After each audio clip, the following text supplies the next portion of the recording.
Hello friends, তোমরা সবাই কেমন আছো? আশা করি সবাই ভালো আছো। আমিও খুব ভালো আছি। তো অনেক দিন পর আজকে একটা ভিডিও নিয়ে চলে এসেছি। কী ভাবছো, দুপুর সুপুর রেডি হয়ে কোথায় যাচ্ছি? আজকে ছিল আমার দিদির মেয়ের অন্নপ্রাশন। তো রেডি হয়ে চলে গেলাম দিদি বাড়িতে। দিদি বাড়িতে এসেই দেখো আমার সোনামাকে কোলে নিয়ে নিচ্ছি। দেখো কি মিষ্টি লাগছে না ওকে দেখতে। তোমরা কিন্তু অবশ্যই কমেন্ট করে জানিও কীরকম লাগছে আমার মাটাকে।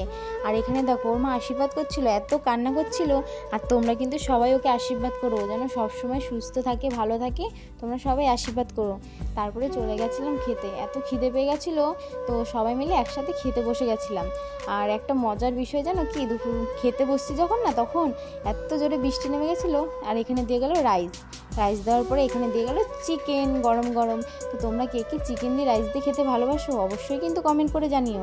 আর শেষ পাতে চলে এসেছে চাটনি, পাঁপড়, আর এখানে ছিল পায়েস। তো এখানে খেয়ে দিয়ে মামি আর আমি যাচ্ছি বাড়িতে। তো ভিডিওটা কেমন লাগলো অবশ্যই কমেন্ট করে জানিও। বাই।